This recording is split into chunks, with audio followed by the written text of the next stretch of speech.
Magandang gabi po, si Ramon. Ako po si Mang Rudy, driver ng jeep sa Cubao Route.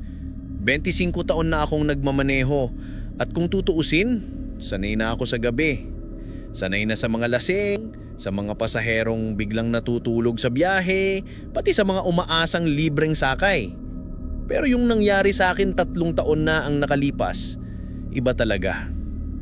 Nung gabing yon, bandang alas 11 na ng gabi, konti na lang ang mga pasahero. Yung mga estudyante, uwian na. Yung mga office worker, halos wala na. Madilim ang EDSA, tapos nagdidrizzle pa. Alam mo yung tipong pagod ka na pero gusto mong isang biyahe pa bago umuwi? Ganun ako. Pagdating ko sa may Quezon Ave underpass, may nakita akong babae sa gilid ng kalsada. Naka-uniform pang office, may hawak na maliit na bag. Sumenya siya ng sakay. Siyempre, pinara ko. Pagpasok niya sa jeep, hindi siya nagsalita. Tahimik lang. Umupo siya sa pinakalikod, sa tabi ng bintana. Medyo basa ang buhok niya, akala ko inabot lang ng ulan. Pagdaan namin sa may Araneta, bigla siyang nagsabi, "Manong, hanggang Arayat po." Sabay abot ng eksaktong 20 pesos. Kinuha ko, nilagay ko sa kahon ng pamasahe, tapos nagpatuloy ako. Wala akong napinsin na kakaiba nun. Pero habang papalapit kami sa dulo ng ruta, napansin kong hindi siya gumagalaw. Nakatitig lang sa labas. Hindi nagsa-cellphone, hindi umiimik. Pagdating namin sa huling sakayan, sinigaw ako, "Arayat! Last stop!" Pero hindi siya tumayo. Luminga ako sa salamin. Nakatingin pa rin siya sa labas, parang tulala. Bumaba lahat ng ibang pasahero. Ako na lang at siya ang natira. Lumapit ako ng konti at sabi ko, "Ma'am, last stop na po." Hindi gumalaw. Nilapitan ko na talaga pero pagtingin ko sa salamin, wala na siya sa likod. Literal na wala. As in, walang bakas. Paglingon ko, bakante ang buhong upuan. Yung basang parte ng upuan na akala kong galing sa buhok niya, tuyo na. Kinilabutan ako. Akala ko niluloko lang ako ng mata ko dahil pagod ako. Binuksan ko yung ilaw sa loob, pero wala talaga. Ang tahimik. Naririnig ko pa nga yung tulo ng ulan sa bubong. Pagod na pagod ako pero hindi ako makagalaw. Hanggang sa bigla kong narinig yung tunog ng barya. Isang singkong gumulong papunta sa harapan ng jeep.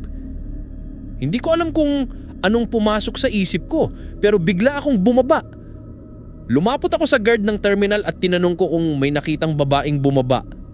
Sabi niya, "Wala naman akong nakitang sumakay o bumaba, Mang Rudy. Bakit? May naiwan?" Hindi ako makasagot. Tiningnan ko yung loob ng jeep ko tapos nakita ko. Yung singkong gumulong kanina, nakatigil sa paanan ko.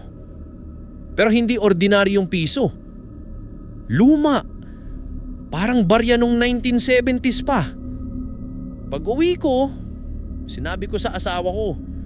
Sabi niya, baka multo lang ng pasaherong nabundol o nalunod dati sa area na yun. Hindi ko pinansin nung una pero kinabukasan, nag-curious ako. Tinignan ko yung dashcam recording. Nandun yung eksaktong oras, eksaktong lugar, pati yung sandali na pinara ko siya. Pero walang sumakay, walang bumukas na pinto, walang babae. Ang kita lang sa dashcam, ako, tapos bigla na lang akong tumingin sa side mirror at ngumiti. Parang may kausap. Doon ako napaiyak si Ramon. Simula noon, tuwing dadaan ako sa Quezon Ave underpass, hindi na ako tumatanggap ng pasahero kapag 10 oras ng gabi. Sabi nga ng mga kapawa kong driver, may babae daw madalas na sumasakay doon. Minsan sa taxi, minsan sa jeep. Tapos bigla na lang nawawala bago makarating sa destinasyon. Sabi nila, dating call center agent daw. Umuwi isang gabi, umulan, at hindi na nakarating sa bahay. At tuwing uulan daw ng mahina, lagi siyang naghihintay ng sakay. Tahimik lang, may hawak na bag at mag-aabot ng eksaktong 20 pesos. Habang tumatagal, Napansin kong parang may kakaiba sa hangin sa loob ng jeep. Amoy lupa, basa. Hindi amoy ulan eh, parang amoy ng bagong hinukay na lupa. Pumasok sa ilong ko, tapos parang may halong amoy kalawang. Naisip ko, baka dahil sa ulan, baka sa makina. Pero nung tumingin ako sa likod, nakita kong may tumutulong likido sa ilalim ng upuan niya. Hindi tubig, madilim ang kuyay. Kinabahan ako. Ma'am, basa po yata yung bag ninyo. Tahimik. Hindi siya gumagalaw. Binagalang ko ang takbo. Pagdating namin sa tapat ng isang gasolinahan, sinilip ko ulit. Wala na yung tumutulong likido. Tuyo na ulit ang sahig. Napabuntong hininga ako. Pagod lang ako. Imahinasyon lang to. Pero habang sinasabi ko yon, nakita ko sa side mirror yung babae nakangiti. Unang beses niyang ngumiti simula nung sumakay siya. Pero hindi normal yung ngiti niya. Yung labi niya parang mahigpit na pilit. Yung mata niya hindi kasabay ng ngiti. Nakatitig lang sa akin sa salamin. Tinignan ko siya saglit tapos umiwas ako. Nangilabot ako sa batok. Pagdating namin sa may kanto ng E. Rodriguez, ako lang ang may sakay. Wala nang pumapara. Tahimik. Tapos bigla akong narinig yung boses niya. Mahina lang. Manong, bababa na ako. Medyo nagulat ako kasi hindi ko alam kung saan. Saan po dyan, ma'am? Walang sagot. Paglingon ko sa salamin, wala na siya. Walang tao sa likod. Yung basang parte ng upuan, wala na ring bakas. Ma'am, tinawag ko. Tahimik. Binuksan ko yung ilaw sa loob. Wala talaga. Pero narinig ko sa bandang likod yung tunog ng barya. Isang singkong gumulong papunta sa harap. Tinignan ko. Isang lumang singko. Yung may mukha ni Ninoy. Pinulot ko. Mainit pa. Hindi ko na alam kung anong gagawin ko. Binilisan ko ang takbo. Diretso hanggang dulo ng ruta. Pagdating ko sa Arayat, huminto ako sa terminal. Pumunta ako sa guard. Kuya, may babaeng bumababa dito kanina. Umiling siya. Wala mang Rudy. Wala rin akong nakitang sumakay sa jeep mo kanina. Kinabukasan, tinignan ko yung dashcam. Gusto ko lang patunayan sa sarili ko na may sumakay talaga ako. Pag-play ko, nakita ko yung eksaktong oras. Yung jeep ko huminto sa ilalim ng tulay. Bukas ang pinto, pero walang sumakay. Makikita mo pa nga ako nakatingin sa gilid parang may kausap. Tapos bigla akong ngumiti. Yung tipong parang may kinakausap sa salamin. Walang ibang tao. Tumigil ako sa panonood. Nalamig kamay ko. Pero hindi doon natapos. Habang nakatingin ako sa screen, parang gumalaw yung reflection ko sa side mirror. Hindi sabay sa video. Parang yung sarili kong refleksyon tumingin diretso sa camera. Kinabukasan, hindi ako pumasada. Ang sabi ko sa asawa ko, masama pakiramdam ko. Pero ang totoo, hindi ako makatulog. Paulit-ulit pumapasok sa isip ko yung video sa dashcam. Yung jeep, huminto. Ako, nakatingin sa wala. At sa side mirror, may anino na parang nakatayo sa likod ko. Pagod na pagod ako buong araw kahit wala akong ginawa. Habang naguhugas ng pinggan si Mrs., narinig ko yung tunog ng barya sa sala. Isang singkong gumulong sa sahig. Nahulog mo yun? Tanong ko sa kanya. Umiling siya. Wala akong hawak na barya. Lumapit ako. Yung lumang singko, yung pareho ng nakuha ko sa jeep. Parehong pareho, pati gas-gas sa gilid. Nangilabot ako. Nilagay ko sa bulsa, sabay sabing, siguro nadala ko lang din to. Pero hindi ko maalala kung kailan ko to dinala pa uwi. Lumipas ang 3 araw bago ako bumalik sa pasada. Ayokong magpahalatang natatakot ako. Kailangan ko ng kita. Pag alis ko ng bahay, mailiwalas ang langit. Walang ulan. Pagpasok ko sa jeep, naamoy ko agad yung amoy ng lupa. Basa, malamig. Tinignan ko yung sahig, tuyo. Pero sa salamin ng jeep, may bakas ng kamay. Isa lang, manipis, parang sa basang salamin. Nilinis ko ng basahan pero bumabalik tuwing pinapahid ko. Baka pawis ko lang, sabi ko sa sarili ko. Pero nung tinignan ko sa rear view mirror, may babaeng nakaupo sa pinakalikod. Yung parehong babae. Tumitid siya. Wala akong nararamdaman, walang sigaw, walang ihip ng hangin, tahimik lang. Pero ramdam ko yung lamig na gumapang sa batok ko. Pumikit ako sandali. Pagmulat ko, wala na siya. Kagabi, nagpasada ulit ako. May 3 estudyanteng sumakay. Pag-abot ng bayad, pinindot ko yung bagong app sa phone ko, yung digital resibo ng Bondery. Automatic naglolog ng oras at pamasahe. Pag uwi ko, chinek ko yung listahan. Nandoon lahat ng pasahero. Pero may isang entry sa bandang dulo. 11:47 PM, Arayat Terminal, 1 passenger, 20 pesos. Yun yung eksaktong oras nung gabing nakita ko siya. Pero wala akong sinakay noon ng oras na yun. Inulit ko yung refresh ng app. Hindi nawawala. Kinabukasan, tinawagan ko si Cardo, kasamahan kong driver. Pre, may kakaiba ba sa ruta natin itong mga gabi? Tahimik siya sandali, tapos nagsalita. Pare, may nakasabay akong babae minsan sa ilalim ng tulay, puting blouse. Huminto ako pero nung bubuksan ko pinto, bigla na lang nawala. Hindi ko na pinansin. Akala ko pagod lang ako. Hindi ko alam kung anong mas nakakatakot, na may multo o na hindi lang ako ang nakakakita. Lumipas ulit ang ilang linggo. Naging normal ulit ang lahat. O yun ang akala ko. Isang gabi habang pauwi ako, may pasaherong lalaki ang sumakay. Tahimik. Nakaupo sa harap. Pagdating namin sa Arayat, nagbayad siya tapos bumaba. Paglingon ko, may naiwan siyang bagay sa upuan. Isang pitaka. Buksan ko sana para hanapin ID, pero nung binuksan ko, isang lumang 5 lang ang laman. At sa ilalim ng 5, may maliit na resibo. Makapal na papel, may bahid ng tubig.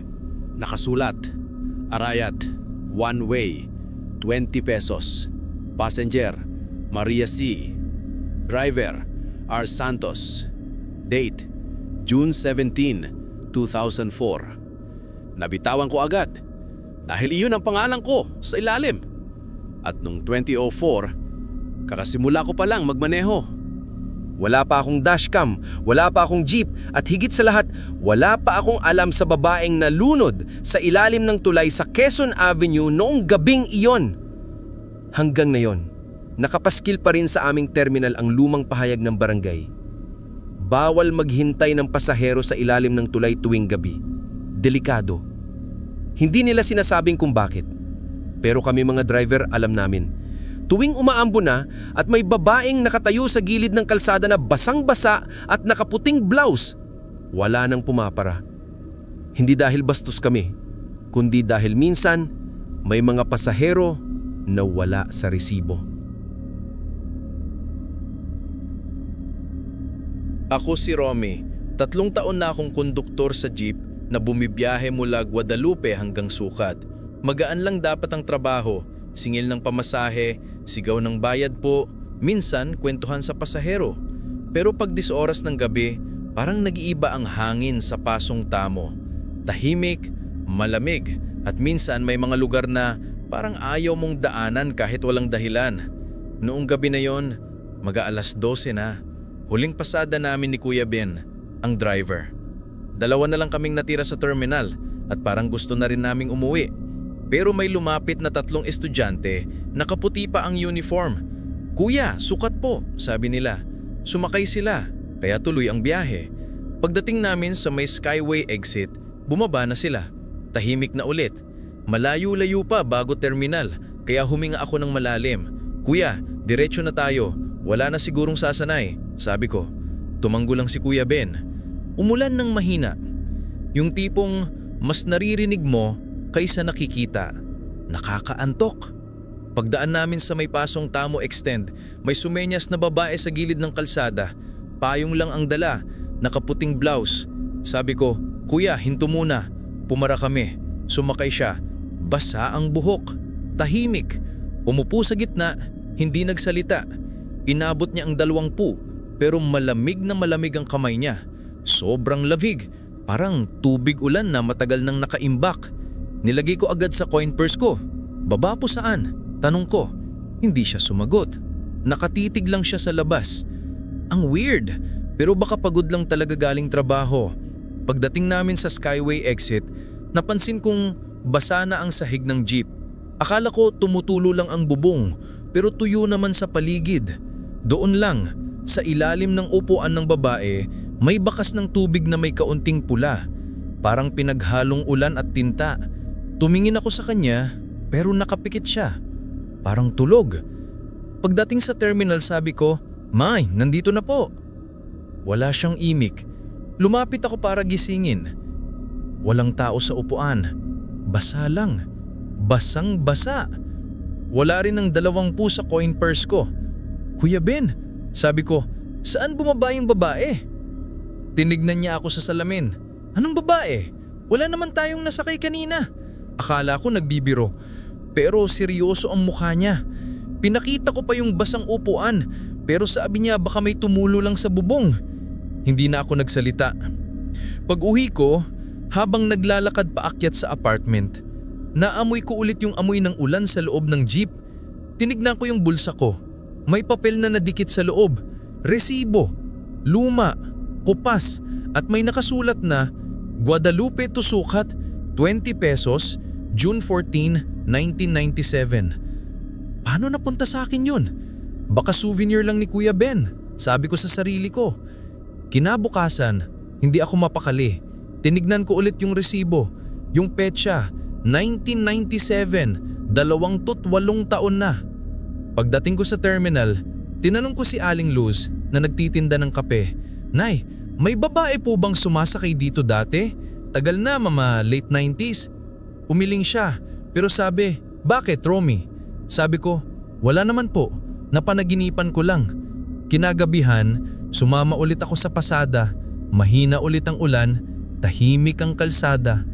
Pagdaan namin sa Pasong Tamo Extend, sumenyas ulit ang babae, parehong damit, parehong payong.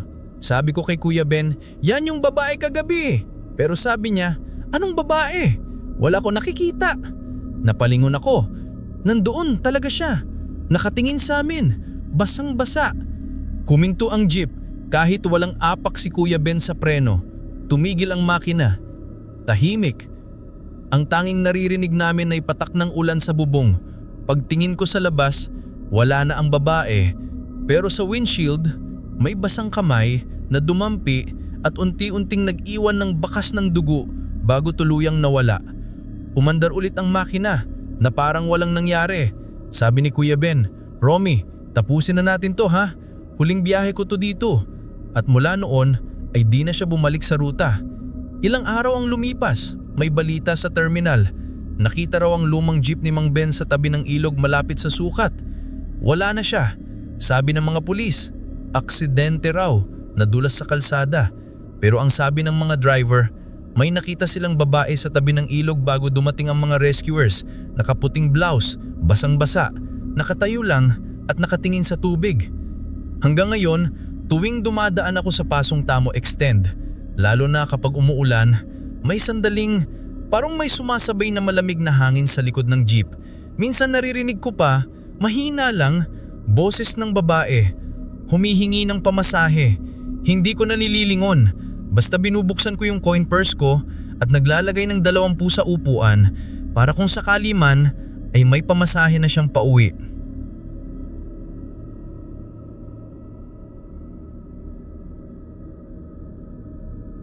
Ako si Leia, estudyante sa Quezon City. At gabi na talaga ako palaging umuuwi. Sanay na akong maghintay ng jeep kahit 10 oras na. Minsan galing pa ako sa night class o sa trabaho sa maliit na cafe malapit sa UP. Basta may jeep, sakay lang. Pero may isang biyahe na hindi ko makakalimutan. Kahit ilang taon na ang lumipas. Yung gabing yon, parang walang katapusang biyahe. Parang gusto lang ng jeep na wag akong ibaba. Magsasara na yung cafe namin noon. Mag-aalas 11. Ulan-ulan pa pero mahina lang. Pumara ako ng jeep sa may Philcoa. Walang ibang pasahero, kaya nagdalawang isip ako. Pero gusto ko lang makauwi agad. Sumakay ako. Yung driver, matanda na. Tahimik. Nakaitim na jacket kahit mainit sa loob. Ang lamig-lamig ng hangin kahit sarado lahat ng bintana. Binayaran ko agad ang pamasahe. "Kuya, Fairview po." Tumanggo lang siya. Wala siyang sinasabi pero naririnig kong humihinga siya ng malalim, mabahagal, parang hinihingal.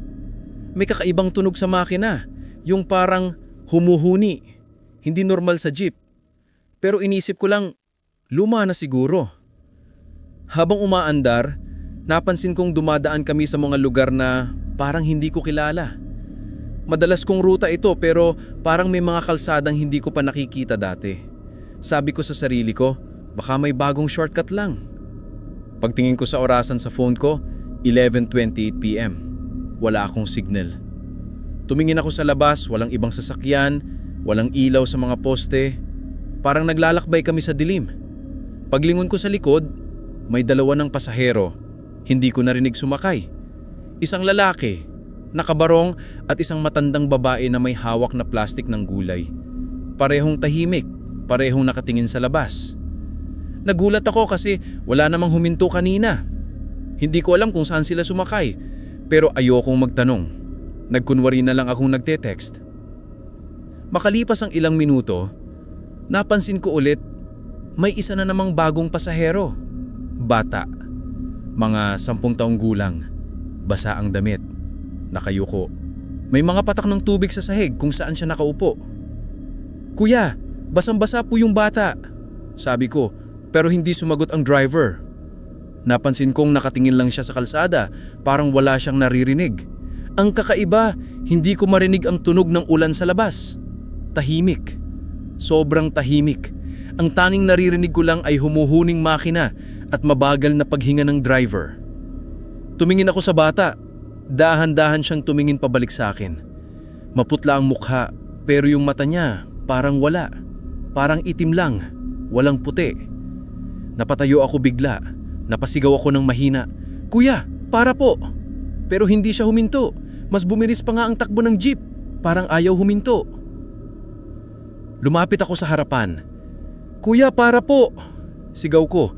Pero parang hindi siya gumagalaw. Nakatitig lang siya sa unahan. Doon ko napansin na ang kamay niyang nasa manibela. May sugat. Malalim pero walang dugo. Parang luma. Parang tinahina tapos nabuksan ulit. Pinilit kong huwag tumingin pero nanginginig ako. Napansin ko yung salamin sa gilid. Walang refleksyon ng mga pasahero sa likod. Ako lang ang meron. Naluha ako sa takot. "Kuya, ibaba niyo na lang po ako kahit saan," sigaw ko ulit. Wala. Pagtingin ko sa unahan, napansin kong paikot lang kami. Yung mga signage sa gilid, pareho lang. Barangay Holy Spirit, Don Mariano, Litex. Paulit-ulit. Parang hindi kami umaalis sa Commonwealth. Parang paikot lang ng paikot. Lumipas pa ang ilang minuto, napansin kong isa-isang naglalaho ang mga pasahero. Una, yung batang basa. Nang pumikit ako at dumilat ulit, wala na. Tapos, yung matandang babae. Naiwan sa upuan niya yung plastik ng gulay pero pagtingin ko, puro tuyong dahon lang sa loob. Paglingon ko ulit, wala na rin yung lalaking nakabarong. Ako na lang ulit ang natira. Naisip ko baka bangungot lang to pero ang lamig ng hangin, totoo ang kaba ko. Pagtingin ko sa unahan, nakita ko na rin. Yung driver nakatingin na sa akin sa rearview mirror. Gumiti siya. Makutla, malamig, walang emosyon. "Matagal ka naming hinihintay," sabi niya sa boses na basag parang galing sa ilalim ng tubig. Napaatras ako, tinangkang buksan yung pinto pero hindi gumagalaw. Hinila ko, sinipa ko, sarado. Huminto bigla ang jeep. Pagtingin ko sa labas, may ilog. Hindi ko alam kung paano kami napunta raon. "Baba ka na," sabi ng driver. "Terminal na." Ayokong bumaba. Umiiyak na ako. "Kuya, please, ibalik niya na ako sa Philcoa." Pero gumiti lang siya ulit. Doon ko napansin yung kamay niya. Parehong nangingitim parang nasunog. At sa dashboard, may nakalagay na lumang ID. "Ricardo de la Peña, jeepney driver, died 2003. Napasigaw ako. Paglingon ko sa likod, nandun na ulit yung bata, yung matanda, yung lalaki. Lahat nakatingin sa akin. Lahat basa. Lahat walang mata. Hindi ko na alam kung paano ako nakalabas. Ang naalala ko lang, tumakbo ako sa kalsada hanggang sa may motoristang huminto at tinanong kung okay ako. Nang lumingon ako sa likod, wala nang jeep. Walang bakas na may huminto raon. Pero sa kamay ko, may hawak akong lumang ticket. Yung papel na ginagamit dati bilang resibo. Nakasulat, Philcoa to Fairview, 7:50, April 12, 2003. Pag uwi ko, umiiyak ako sa takot. Kinausap ko yung lola ko kinabukasan. Sabi niya, "Anak, may aksidente dyan dati. Jeep na bumangga sa poste. Lahat ng pasahero pati driver, patay. April 12, 2003. Simula nun, hindi na ako sumasakay kapag walang ibang pasahero. At tuwing dumadaan ako sa Commonwealth tuwing gabi, lalo na kapag maambon, napapansin kong may isang jeep na dahan-dahan tumatakbo sa kalsada. Walang ilaw, tahimik. Minsan may nakasakay na bata sa likod, minsan may matandang babae. Minsan may estudyanteng parang ako. At sa bawat pagkakataon, kahit gaano kalayo, naririnig ko pa rin yung pamilyar na boses ng driver, humahabol sa hangin. Matagal ka naming hinihintay. Ako si Arnel, jeepney mechanic sa Valenzuela. 20 taon na ako naghahayos ng makina, nagpapalit ng clutch, nagpapakintab ng mga lumang jeep para muling bumiyahe. Madalas gabi ako nagtatrabaho kasi tahimik, walang trapiko, at mas maganda ang takbo ng isip. Pero sa tagal kong ginagawa to, may isang jeep lang na hindi ko makakalimutan. Ang jeep na ayaw mamatay kahit pinatay mo na. Isang gabi, mga alas 12 na siguro, halos sarado na ang talyer. Nagsiuwian na yung mga kasama ko. Ako na lang naiwan kasi may dinalang jeep ang isang lalaking nagpakilalang si Mang Lando. Sabi niya, "Boss, baka pwedeng pahabol. Ayaw huminto tong jeep ko kahit inalisan ko na ng susi. Kahit pinatay ko makina, umaandar pa rin." Napakunot no ako. Hindi posible yun. Sabi ko, baka stuck lang yung ignition o nag-ground. Pero nakita ko sa itsura niya. Takot na takot siya. Namumutla, nanginginig pa ang kamay. Hindi to normal, boss. Parang may sariling isip yung jeep. Paglabas ko sa labas ng talyer, nakita ko agad. Luma na, pero maayos pa. Naka-blue na body, may pangalan nakapinta sa gilid. Mary Joy. Pero ang makina, buhay. Umiikot ng dahan-dahan. Kahit walang driver, walang susi, walang gas na dumadanoy. Tumingin ako sa ilalim. Walang kakaiba. Pero habang lumalapit ako, bigla ako nakaramdam ng malamig na hangin. Hindi yung normal na simoy, kundi yung parang galing sa loob ng kabaong. Mabigat, malamig, tahimik. Pinatay ko yung makina sa manual switch. Namatay. Pero ilang segundo lang, umandar ulit mag-isa. Nagulat si Mang Lando. "Yan yung sinasabi ko, boss, kanina pa yan kahit saan ko dalin." Pinilit kong buksan yung hood. Nang ibinuksan ko, sumirit ang hangin. Amoy sunog na goma at langis na may halong dugo. Dugo talaga. Akala ko langis lang pero paghawak ko, malapot, kulay pula at amoy bakal. "Saan to galing?" tanong ko. Pero si Mang Lando, tahimik, nakayuko lang. "May nangyari ba dito?" tanong ko ulit. Tumanggo siya. "Dati po, tong jeep na to, aksidente sa NLX, nabangga. 5 ang patay, pati driver. Binili ko lang sa junkyard, inayos ko, pero mula noon, gabi-gabi umaandar mag-isa. Hindi ko alam kung matatawa ako o matatakot, pero bilang mekaniko, trabaho ko to. Kinuha ko mga gamit ko, nagpa siya akong i-disassemble ng makina para malaman kung saan nanggagaling yung kuryente. Habang binubuksan ko, napansin ko may mga piraso ng tela na parang galing sa damit, nakaipit sa mga tornilyo. May buhok din, mahaba, parang babae. "Boss, anong ginawa niyo rito?" "Wala po, binili ko lang, sinubukan ko ipaayos." Tinuloy ko pa rin. Pero habang tinatanggal ko yung cylinder head, biglang tumunog ang busina. 3 beses, sunod-sunod kahit walang kamay sa manibela. Tumigil ako. Tahimik kaming pareho. Sa gilid ng windshield, may nakita akong nakasulat. Hindi ko alam kung bakit di ko napansin kanina. Nakagasgas na mga letra. "Walang makakatigil." Tiningnan ko si Mang Lando, pero wala na siya sa tabi ko. Narinig ko siya sa likod, humingi ng tulong.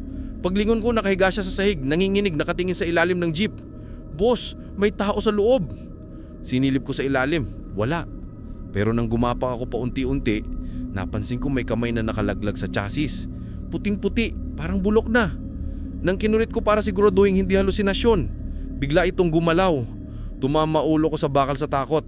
Nang lumabas ako, umuusok na yung tambutso. At sa ingay ng makina, narinig ko mga boses.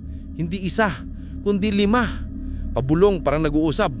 Hindi pa tapos. Bumalik ka. Sabay tayo. Tumakbo ako palabas pero narinig kong bukas ulit yung pintuan ng jeep para may sumakay.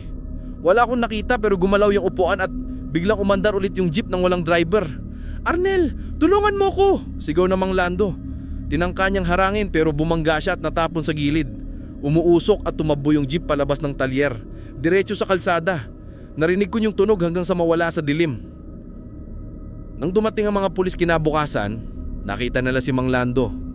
Buhay, pero bali ang braso at balikat. Sabi niya tumigil daw yung jeep mga 2 kanto pa. Pero nang lapitan niya, wala na. Naiwan lang ang plate number sa alsada. Tinanggal daw nung hindi niya alam kung paano.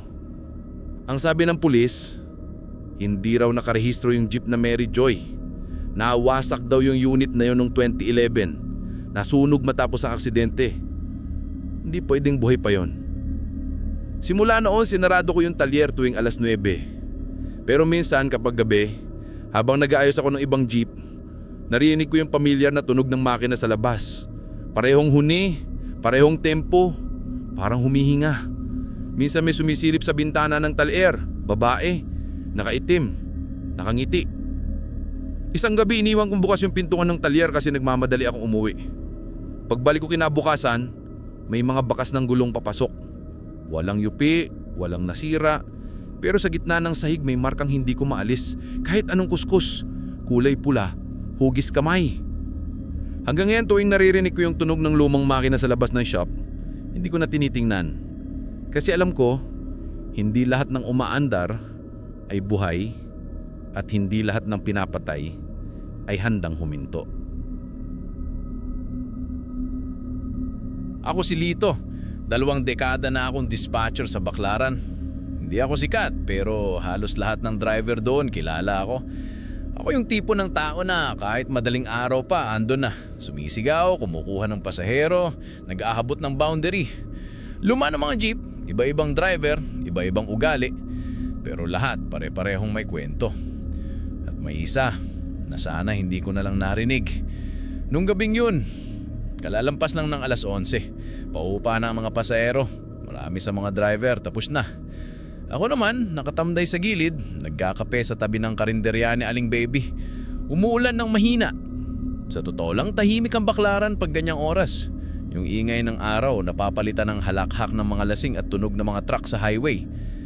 Bigla ko narinig, "Biyahe pa ako, Lito." Isa pa, si Mang Dolpo yun. Isang matandang driver ng lumang jeep. Kilala siya ng lahat, tahimik pero mabait. Pero ang napansin ko, iba yung suot niya. Lumang polo na parang galing pa 80s at may amoy ng langis at usok. Sabi ko, "Mang Dolpo, sarado ng terminal. Wala na masyadong pasahero." Ngumiti lang siya. "Isa lang, Lito. Huling pasada." "Sige," sabi ko. Tinawag ko mga 3 pasahero, magkasintahan at isang lalaki na mukhang galing trabaho. Sumakay sila. Pero pagtingin ko, napansin kong hindi ko narinig umandar yung makina. Tahimik, parang umaandar pero walang tunog. Ang ilaw ng jeep medyo madilim. Dilaw-dilaw lang, parang kandila. "Sige, ingat kayo Mang Dodo," sabi ko. Tumanggo siya, sabay alis. Pero ang kakaiba, paglapit ng jeep sa kanto, parang naglaho. Hindi umikot, hindi tumigil, hindi lumiko. Parang naglaho sa gitna ng ulan. Napakunot-noo ako. Akala ko dahil lang sa ulan kaya hindi ko nakita. Pero pagbalik ko sa karinderya, tahimik na lahat. Wala na rin sina Aling Baby. Madaling araw na pala. Kinabukasan, dumating yung 3 pasahero. Galit, takot, halatang gulat. Sabi ng babae, "Kuya Lito, sino yung driver kagabi? Di po kami nakarating." Sabi ko, "Ha? Anong hindi nakarating?" "Doon po sa may Paranaque, bigla pong napuno ng usok yung jeep. Tapos pagtingin namin, wala na yung driver. Tapos nagising tabi, nandito ulit sa terminal. Pareho pa yung posisyon namin."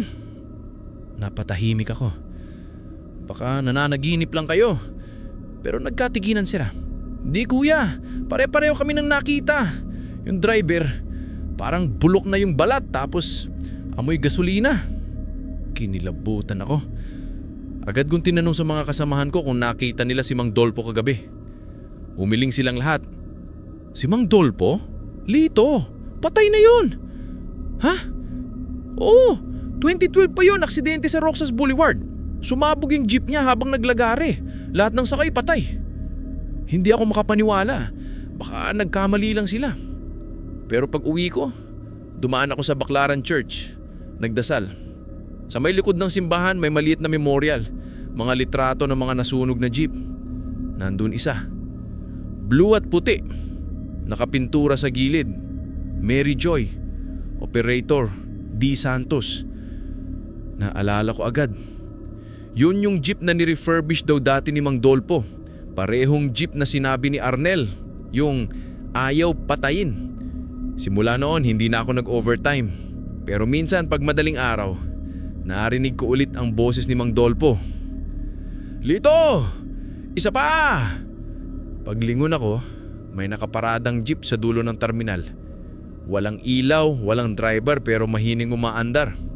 Minsan may nakasakay. Sabi ng mga batang dispatcher, "Kuya, kanina pa yung umaandar pero walang tao." At tuwing lumalapit ako, biglang humihinto. Tapos may naaamoy akong usok. Yung amoy ng nasusunog na lanes. Isang gabi, sinubukan kong lapitan ng buo. Binuksan ko yung pinto, sinilip ko yung loob. Walang laman. Pero sa upuan, may iniwang sombrero. Yung paborito ni Mang Dolpo dati, kulay abuhin na may tatak na Drivers League 1995. Hinawakan ko. Basa. Hindi sa ulan, kundi sa parang langis na may halong dugo. At sa side mirror ng jeep, habang nakatitig ako, nakita ko siya. Nakaupo sa likod, nakangiti at mahinang nagsasalita. "Lito, huling pasada na natin." Tumakbo ako palabas. Paglingon ko wala na yung jeep. Pero sa kinabukasan, may nagbalita na may nakita daw lumang jeep na tumakbo mag-isa sa Parañaque Highway. Walang driver, walang plate number. Yung mga pulis hindi alam kung saan galing. Pero pag pinicturan nila, sa gilid ng jeep, mababasa mo pa rin kahit punit na ang pintura. Mary Joy. At mula noon, bawat gabi, kahit walang biyahe, may maririnig kang mahina sa Baclaran Terminal. "Kubaw! Kubaw! Sukat! Sukat!" Pero pag nalalapit ka, wala kang makikitang tao.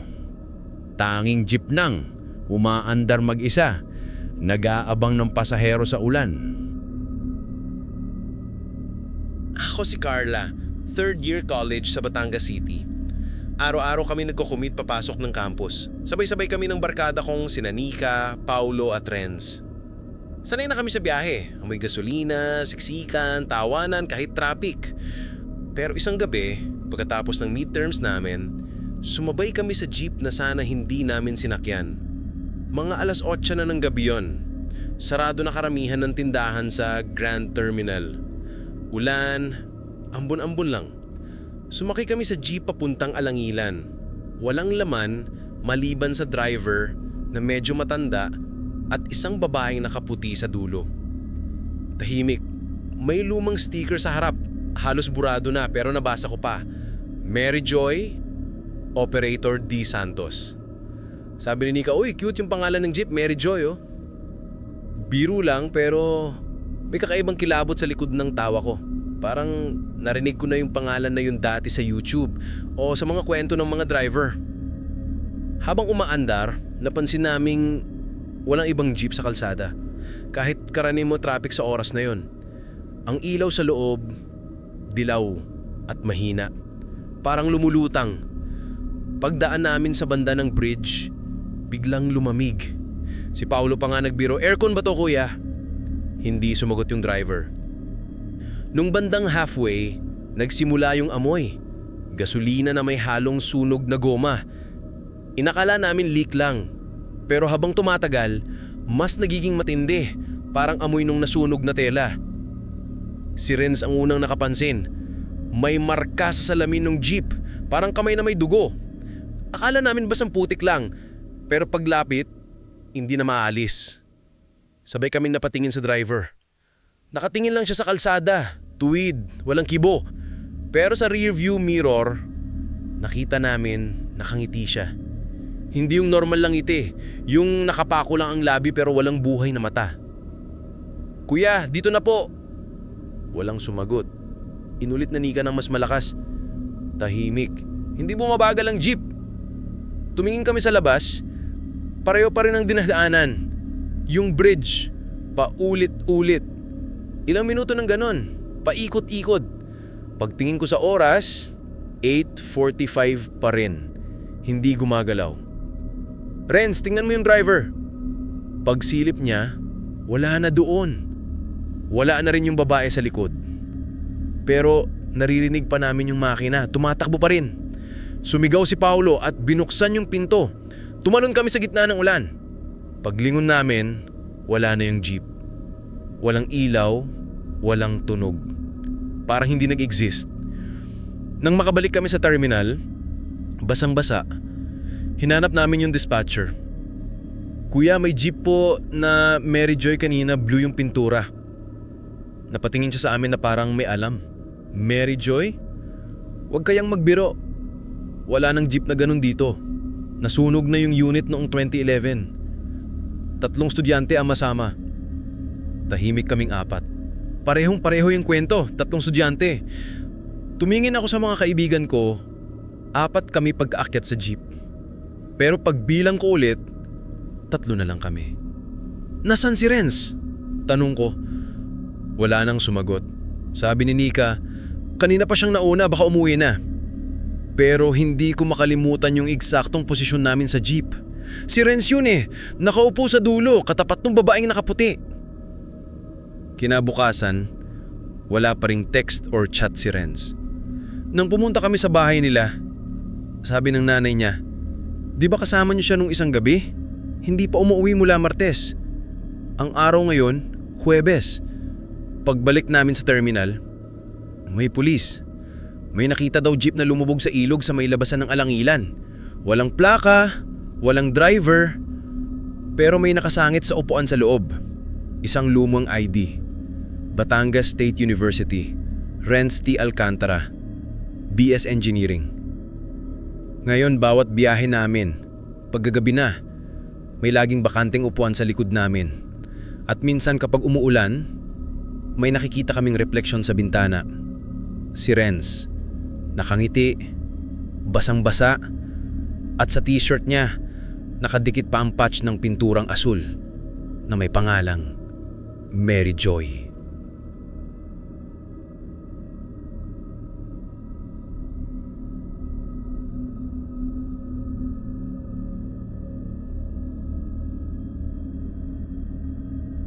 Ako si Leo, call center agent sa Makati. Sanay ako sa night shift. Gising pag tulog ang lahat, tulog pag gising ang mundo. Isang madaling araw, around 3 a.m., nag-decide akong umuwi ng mas maaga. Dahil walang masyadong jeep sa oras na yon, sinamantala ko yung unang dumaan papuntang Pasay Rotonda. Wala akong kasabay, walang traffic, tahimik ang EDSA, parang patay ang lungsod.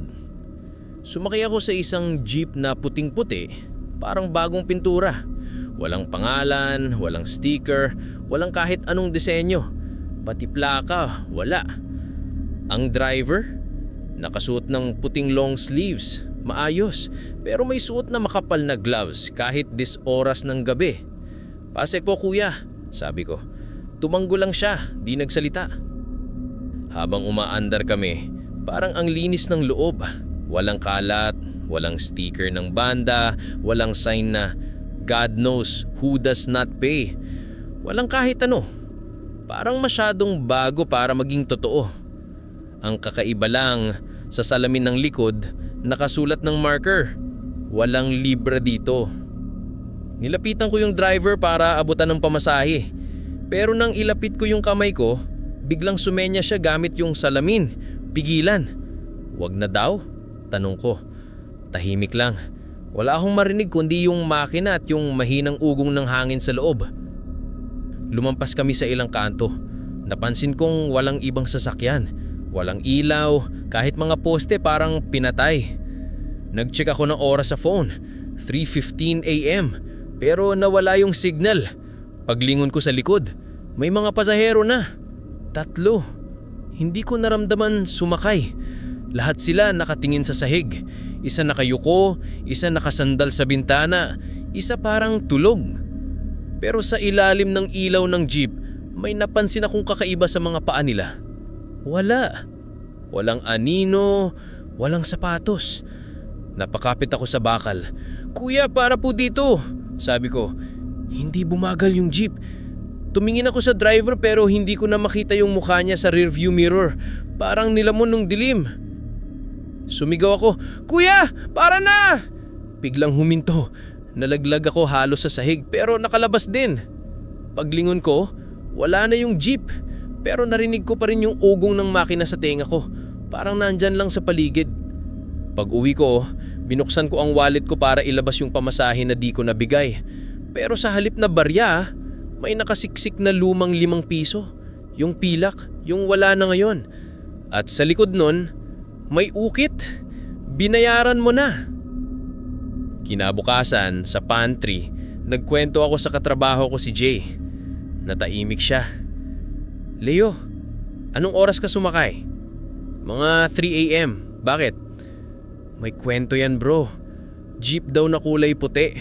Lumilitaw lang tuwing madaling araw. Wala daw pamasahe kasi binayaran mo na bago ka pa sumakay." "Anong ibig mong sabihin?" tanong ko.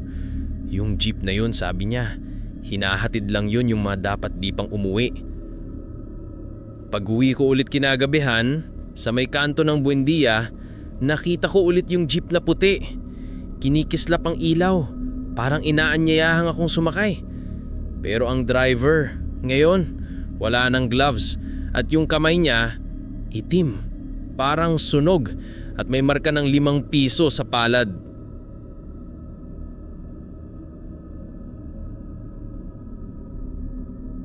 Sir Ramon, ako po si Arvin. Hindi ko alam kung dapat ko ba talagang ikwento to. Pero gabi-gabi pa rin siyang bumabalik sa isip ko. Para bang may gustong iparamdam. 2:00 na ng madaling araw nung sumakay ako sa jeep papunta sa Cubao. Wala na halos tao sa kalye kaya nung huminto ang jeep, ako lang ang sumakay. "Cubao boss." Tumanggo lang si Manong driver. Walang kibo. Wala rin akong nakitang ibang pasahero. Pero may mga bakas ng basa sa sahig. Parang may tumulong tubig. O dugo. Hindi ko na pinansin. Pag-alis namin, naririnig ko ang mahina pero malinaw na tunog ng barya. Ching, ching, ching.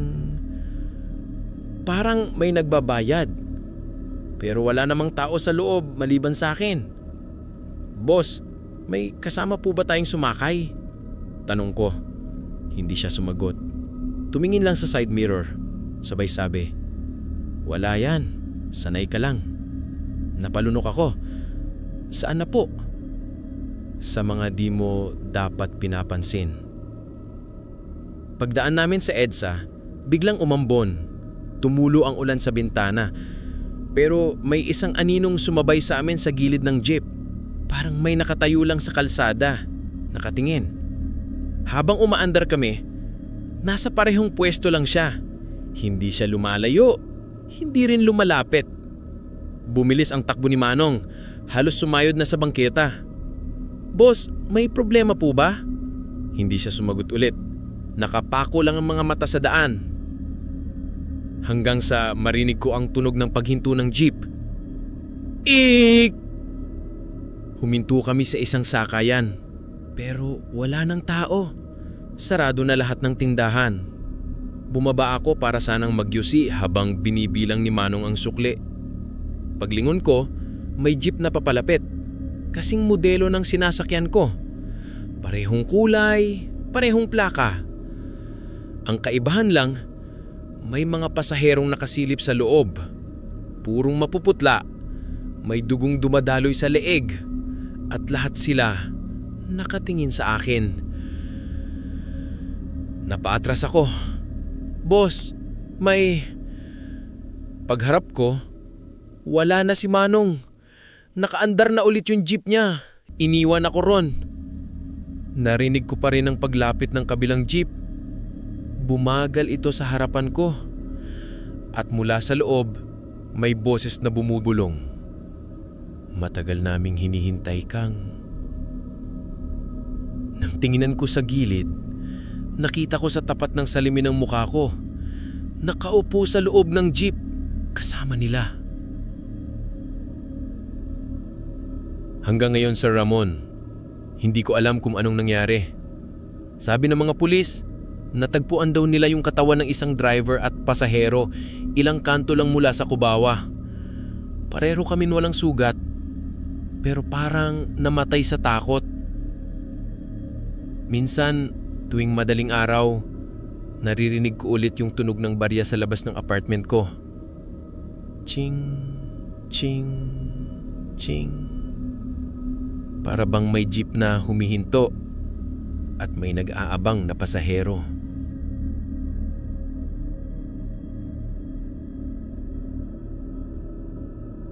Ako si Renzo, third year college sa Dasma.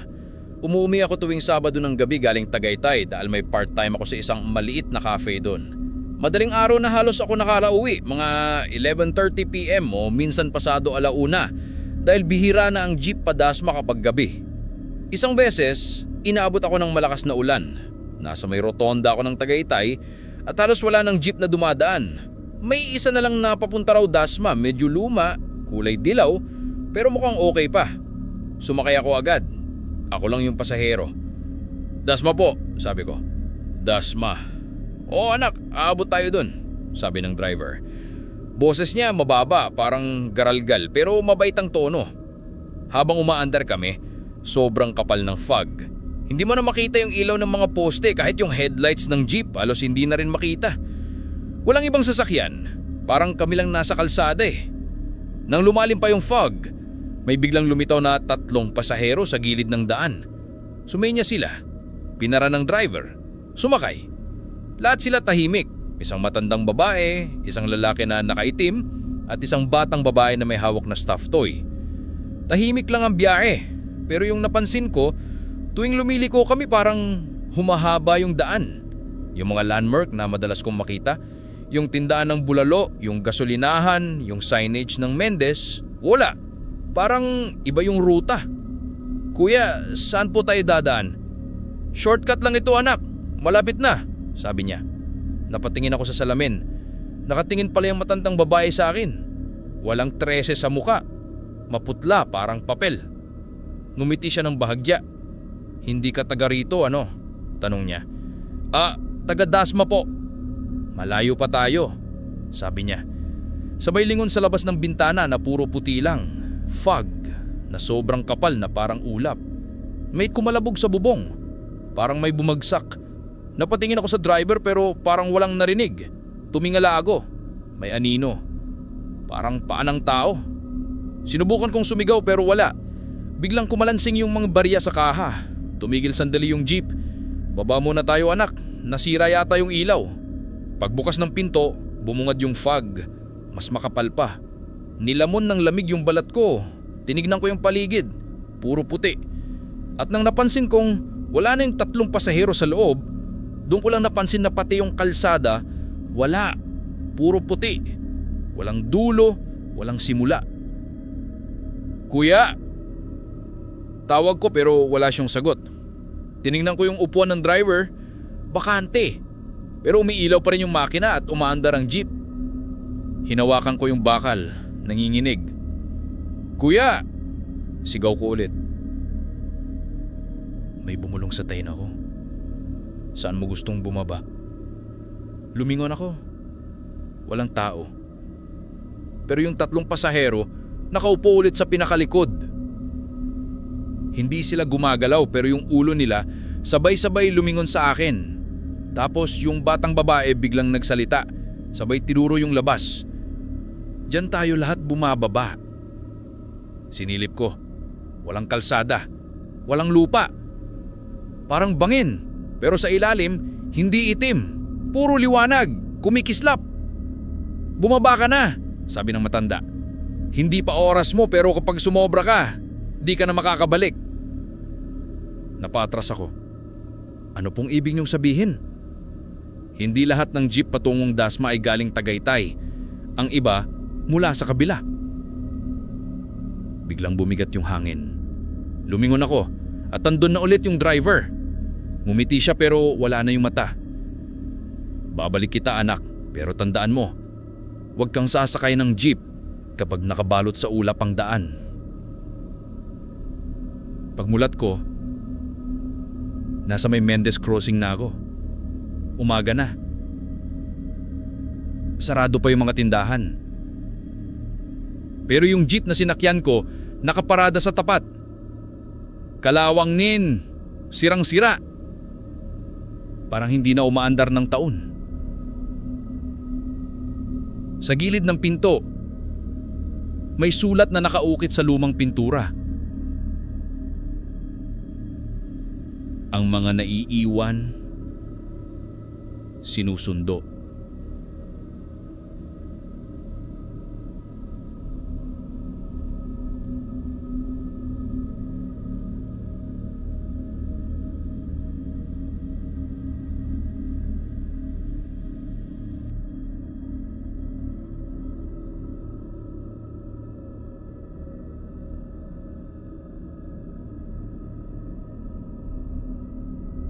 Ako si Mang Dario. 32 taon na ako nagmamaneho lang jeep sa Commonwealth. Gabi ang shift ko. 9 hanggang madaling araw. Sanay na ako sa tahimik na daan, sa malalakas na ulan, sa mga pasaherong antok na nakasandal sa bintana. Pero nitong mga huling buwan, may kakaibang nangyayari. Nung una, simpleng bagay lang. May mga barya akong naririnig na gumugulong kahit wala pang pasahero. Minsan, yung side mirror gumagalaw mag-isa kahit sarado ang bintana. Pagod lang siguro, sabi ko sa sarili ko. Hanggang sa napansin ko na gabi-gabi sa parehong oras, mga bandang 1:45 AM, may sumasakay sa dulo ng jeep. Walang pumapara. Walang nagbabayad, pero biglang bumabigat yung likod. At sa rear view mirror, makikita ko lang yung anino. Nakaupo sa kanan, malapit sa gulong, hindi gumagalaw. Kapag sinusubukan kong silipin ng direkta, wala. Pero kapag tinitignan ko sa salamin, nandun ulit. Hindi ko alam kung bakit, pero minsan, parang naririnig kong humihinga. Mabagal. Malalim. Parang may sakit. Isang beses, habang paakyat ako sa tapat ng Ever Gotesco, may sumigaw sa gitna ng kalsada. Isang babae. Putlang-putla, nakatayo sa gitna ng daan. Mabilis kong inapakan ng preno. Bumunggo yung ulo ko sa manibela at nang tingnan ko sa labas, wala na. Nang lingunin ko yung salamin, may nakaupo na ulit sa dulo. Ngayon mas malinaw. Isang babae. Mahaba ang buhok. Basa ang damit, parang galing ulan. "Miss, saan ka bababa?" Tanong ko, pilit na kalmado. Walang sagot. Nakatingin lang siya sa bintana. Hanggang sa bigla niyang sinabi, "Hindi mo pa ako naiahatid." Kinakabahan ako. "Saan ka bababa, miss?" Lumingon siya sa akin ng dahan-dahan. "Saan ka huling bumangga?" Nalaglag yung sigarilyo sa bibig ko. Hindi ako makagalaw. Pagdating sa kanto ng Litex, napilitan akong huminto dahil may checkpoint. Lumapit yung pulis.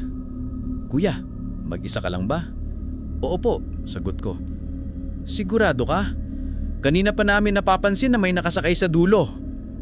Paglingon ko, wala. Pag-uwi ko, hindi ako mapakali. Nilinis ko yung jeep, binunot lahat ng upuan, tinanggal yung mga lumang resibo. Sa ilalim ng likurang upuan, may lumang ID. Babae. Maria Felisa de los Reyes, 1999. Employee, Ever Gotesco Mall. Kinalibatan ako. Tinapon ko agad. Pero kinabukasan, pag upo ko sa driver's seat, nandun ulit yung ID sa ibabaw ng kaha ng barya. Simula noon, gabi-gabi ko na siyang nararamdaman. Minsan, naririnig ko yung tawa niya. Minsan, nararamdaman kong may humahawak sa balikat ko kapag nakakatulog ako saglit sa terminal. Pero pinakamasama ay yung gabi ng bagyo. Biyernes yun. Halos walang pasahero. Baha na sa ilang parte ng Commonwealth. Pero nagpasadya pa rin akong bumiyahe kahit kalahati lang ng ruta. Sa may tapat ng Holy Spirit Drive, may babaeng pumara. Basang-basa, walang payong, at nakayuko. Sumakay siya sa likod. Hindi ko na tinanong kung saan siya bababa. Pagdating namin sa Sandigang Bayan, bigla niyang sinabi, "Dito ako dati bumababa." Sabi niya. "Ah, sige," sabi ko. "Magkano po?" "Wala na," sagot niya. "Matagal na akong bayad." Lumamig yung hangin sa loob ng jeep. Tumigil yung orasan sa dashboard. Tumingin ako sa rearview mirror. Nakatingin siya sa akin. Ngumiti. At doon ko nakita may malaking hiwa sa gilid ng ulo niya. Parang tinamaan ng bakal. Hindi ko alam kung paano ako nakauwi. Pagdating ko sa garahe, tula lang ako. Kinabukasan, tinanong ko yung mga kasamahan kong jeepney driver. "Mang Dario," sabi ng isa, "baka si Maria yan." Nabundol ng jeep nung 1999 sa may Evergotesco. Hindi raw natuloy yung lamay dahil nawala yung bangkay. Hanggang na yun, sinasabing sumasabay siya sa jeep tuwing tag-ulan. Simula noon, pinipilit kong umiwas bumiyahe ng 1:45 AM. Pero kagabi, napilitan akong mag-overtime. At tulad ng dati, naramdaman ko ulit yung bigat sa likod.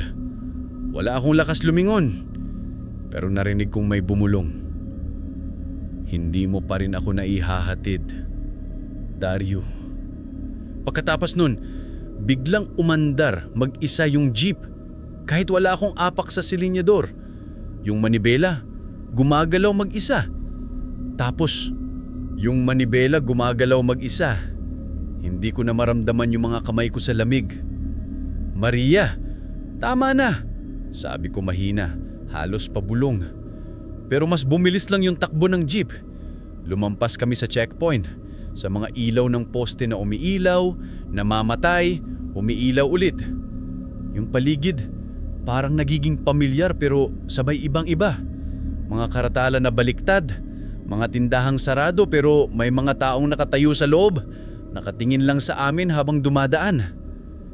Umabot kami sa bandang Payatas, pero parang hindi na yun Payatas. Walang bahay, walang tao, puro anino lang ng jeep na parang dumadaan din, pero walang driver, walang pasahero. Tapos narinig ko siya ulit, "Dario, hindi mo ako dinala sa huling destinasyon ko." "Anong ibig mong sabihin?" sigaw ko. "Dinala kita na sa lahat ng kanto ng Commonwealth." Tahimik lang siya. Paglingon ko, nakatayo na ngayon siya sa gitna ng jeep. Tumatagtak ang tubig mula sa buhok niya sa sahig, pero yung patak, itim. Bago o pa magawang bumaba, biglang huminto yung jeep sa gitna ng tulay. Lumabas ako. Walang ibang sasakyan. Walang kahit anong ilaw maliban sa headlights ko. Paglingon ko, wala na siya sa loob. Pero sa kabilang dulo ng tulay, may anino ng babae. Nakatayo sa gilid. Lumapit ako. Bawat hakbang, parang humihina yung tunog ng ulan. Hanggang sa wala na ako naririnig kundi yung sariling tibok ng dibdib ko. "Maria," sabi ko, "kung ito man ang hinihintay mo, sabihin mo lang." Ngumiti siya. "Hindi ako ang hinihintay nila." "Ha?" Tumuro siya sa likod ko. Paglingon ko, may 3 jeep na dahan-dahang papalapit. Lahat kulay puti. Walang plaka, Walang ilaw sa loob. Sa bawat isa, may mga pasahero. Basang-basa, mapuputla, tahimik. At lahat sila nakatingin sa akin. Dario, sabi ni Maria, lahat kami hindi mo hinatid. Lahat kami naiwan sa daan. Nagsimula silang lumakad palapit. Ang lamig ng hangin, parang nagyeyelo ang hininga ko. Hindi ko alam! Hindi ko kayo kilala! Ngumiti si Maria, pero yung ngiti niya, mabigat. Alam mo kung bakit ka laging buhay kahit ilang aksidente na sa Commonwealth? Dahil ikaw ang may hawak ng manibela at bawat bumagsak, ikaw ang nagdadala. Parang may sumabog na ilaw sa paligid. Nakakita ko ng mga eksenang kumikilsap, mga aksidente, mga bumangga, mga sumisigaw, mga jeep na nahulog sa banging, mga taong di na umuwi. At sa bawat isa, may isang driver. Ako! Napasigaw ako pero pagmulat ko, tahimik na ulit ang paligid. Umaga na. Nasa gilid ako ng kalsada. Nakasandal ako sa jeep ko. Hawak yung ID ni Maria Felisa de los Reyes. Wala nang pasa, wala nang ulan, pero yung jeep, basang-basa. Nang dumating yung mga kasamahan kong jeepney driver, sabi nila, Mang Dario, saan ka galing? Gabi ba namin hinahanap yung jeep mo? Wala ka sa garahe. Tinignan ko yung relo. 7:00 ng umaga. Pero sa dashboard, yung digital clock, nakatigil pa rin sa 1:45 a.m. Hindi na ako sumakay ulit ng jeep mula noon. Pero gabi-gabi, kapag dumadaan ako sa may tulay ng Commonwealth, naririnig ko pa rin yung ungong ng makina. Pamilyar, mabagal, parang humihinga. At minsan, kapag tinitignan ko sa salamin ng kotse, nakikita ko Yung mga ilaw ng jeep na papalapit mula sa likod. Walang driver, walang plaka. Tapos maririnig ko sa tenga ko, hindi pa tapos ang biyahe mo, Dario.